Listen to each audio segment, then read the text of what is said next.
Back to mister Ram YouTube channel. మనమైతే కనుక ఈరోజు అయితే కనుక కాశీ నుంచి అయితే కనుక అయోధ్య వెళ్ళడం జరిగింది. అయోధ్య జంక్షన్ ఇది మన ఓల్డ్ రైల్వే స్టేషన్ ఇది. అయితే మనమైతే కనుక మనం న్యూ రైల్వే స్టేషన్కి వెళ్ళాలి, అయోధ్య ధామ్ జంక్షన్కి. అక్కడికి వెళ్ళడం కోసం అయితే కనుక ఇక్కడ ఆటో ఎక్కాల్సి వచ్చింది, ఎందుకంటే మేము వచ్చిన బండి అయితే కనుక అక్కడ స్టాప్ లేదు. ఇక్కడ దిగిన తర్వాత అయితే కనుక ఇది ఈ విధంగా అయితే కనుక మళ్ళీ స్టేషన్కి అయితే రావడం జరిగింది. వచ్చేటప్పుడు అయితే కనుక ఈ రాజుల బండ్లు కనపడ్డాయి, ఇక్కడ గుర్రాల బండి. ఇక్కడ మనం ఇదిగో రైల్వే స్టేషన్ అయితే కొత్తగా కట్టారు ఇది. ఇక్కడైతే కనుక లోపల అయితే కనుక రూమ్స్ అవైలబిలిటీ ఉన్నాయి. ఇక్కడ మనం అయితే కనుక ఏసీ రూమ్ని అయితే బుక్ చేసుకోవడం జరిగింది. ఇందులో అయితే కనుక ఇలాగే వెళ్ళేటప్పుడు మేము అయితే కనుక ఏం చేసామంటే ఎంట్రన్స్ నుంచి వెళ్ళేటప్పుడు లోపల అయితే కనుక ఒక విధంగా ఉంది, అంటే రామునికి ఇష్టమైన ఉడత విగ్రహం కూడా పెద్ద స్టాచ్యూ అయితే కట్టారు ఇక్కడ. ఇందులో అయితేనే చూసారా స్టేషన్ అయితే చాలా పెద్దది. ఇక్కడ నుంచి అయితే కనుక మనం వాకింగ్ డిస్టెన్సే టెంపుల్ అయితేనే అయోధ్య బాలరాముని మందిరం. చూసారు ఇది ఉడత బొమ్మ ఎంత బాగుందోను, భలే నైస్గా అయితే ఉంది. జనం అయితే సరౌండింగ్ అయితే కనుక కూర్చొని ఉన్నారు.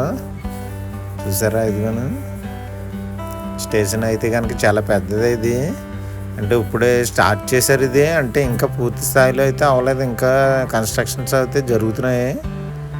మనం వెళ్ళడానికి అయితే కనుక రూమ్ వెళ్ళే ముందర అయితే కనుక చెక్ ఇన్ చేయడానికి ముందర అయితే కనుక ఇక్కడ వెయిటింగ్ హాల్లో అయితే మనం కూర్చోబెట్టారు, ఎందుకంటే మేము వెళ్ళేటప్పటికి అక్కడైతే ఎవడు లేడనమాట మనకి రూమ్ ఇచ్చేయడానికి. అప్పుడు తర్వాత కాసేపటికైతే కనుక వచ్చారు. వచ్చిన తర్వాత అయితే కనుక రూమ్ అలాట్మెంట్ మనం ఇచ్చిన డాక్యుమెంట్ చూసి వాళ్ళైతే కనుక రూమ్ ఇచ్చారు. రూమ్ ఇస్తే మనం అయితే కనుక అక్కడికి వెళ్ళడం జరిగింది. అది రూమ్ నెంబర్ అయితే కనుక 13 ఇచ్చాడు. ఇందులో రూమ్లో ఎలా ఉందో ఒకసారి చూసేద్దాం పదండి. చూసారా ఇక్కడైతే కనుక 2 బెడ్లు అయితే ఉన్నాయి, 2 డబుల్ బెడ్లు, ఒక సోఫా, మనకు లగేజ్ పెట్టుకోవడానికి సామాన్ అన్నీ ఉన్నాయి. ఇక్కడైతే మనకి ఇక్కడ లోపల చూసారా ఒక టీవీ కూడా కనిపించింది. ఇక్కడ 2 రగ్గులు, ఆ మంచం మీద 2 రగ్గులు అయితే వేసారు మనకు కప్పుకోవడానికి, ఎందుకంటే ఇక్కడ ఏసీ అయితే కనుక ఒక విధంగా ఉంటుంది. ఏసీ అన్నాడు, వాళ్ళకేమి ఏసీ బాక్స్ లేదనేసి మీకు ఏమైనా డౌట్ వచ్చిందా? నాకైతే కనుక అదే విధంగా డౌట్ వచ్చింది. ఇదిగో చూసారా అలమారా, మనం ఇక్కడైతే కనుక డ్రెస్లో బ్యాగులు అయితే పెట్టుకోవచ్చు. సరౌండింగ్ చూసి ఏసీ లేకపోయేసరికి ముందైతే కనుక బాత్రూమ్ ఎలా ఉందో చూపిందామనేసి బాత్రూమ్ కాడికి వచ్చాను. ఇది చూసారా వెస్ట్రన్ బాత్రూమ్ ఉంది, పైన అయితే కనుక హీటర్ పెద్దదే వేసాడు, హ్యాండ్ వాష్ సింక్ కూడా ఉంది. ఇక్కడ సరౌండింగ్ తిరిగేటప్పటికి ఎక్కడ కనపడకపోయేసరికి హనువేల్కి సంబంధించి ఇక్కడైతే కనుక చిన్న ప్యానల్లా కనిపించింది అనుకున్నాను. ఆ తర్వాత ఇలా పైకి చూస్తే కనుక ఇదిగో ఇండోర్ ఏసీ అయితే ఉంది. ఇండోర్ ఏసీలో దానికి సంబంధించిన రిమోట్ ఇదిగో హనీవేల్కి సంబంధించి ఇక్కడ ఉంది. ఇదైతే కనుక అప్పటికి మేము వెళ్ళేటప్పటికి రూమ్ టెంపరేచర్ ఎంత ఉందో అదైతే చూపిస్తుంది. మేమైతే కనుక రూమ్ టెంపరేచర్ కాకుండా మనం ఏసీకి సెట్ చేసుకోవాలి కాబట్టి మనం అయితే సెట్ చేయడం జరిగింది. ఇక్కడ సెట్ చేసిన తర్వాత ఇక్కడైతే కనుక ప్రతిదానికి ఏసీకి అయితే కనుక 17 వరకు ఉంటుంది, కానీ దీనికైతే కనుక 10 వరకు కూడా సెట్ చేసుకోవచ్చు.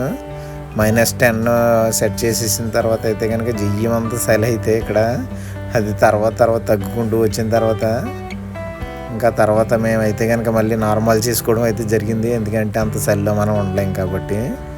ఆ తర్వాత అయితే కనుక వచ్చాం కాబట్టి ఏదో తినాలనేసి అయితే కనుక ఫుడ్ కోర్ట్కి అయితే వెళ్ళడం జరిగింది. అంటే లంచ్ టైం అయిపోయింది ఆల్రెడీ, అప్పటికైనా లేట్ అయ్యింది, బాగా ఆకలిగా ఉందనేసి వెళ్తే అక్కడైతే కనుక ఇది ఇలా ఫ్రైడ్ రైస్ అయితే ఉంది. ఈ ఫ్రైడ్ రైస్ ఎంత ఉందో చూసారా, దీన్నే 100 రూపీస్కి అయితే కనుక అమ్మాడాడు. ఇక్కడ ఇలాగ మజ్జిగ చారు కూడా ఇచ్చాడు.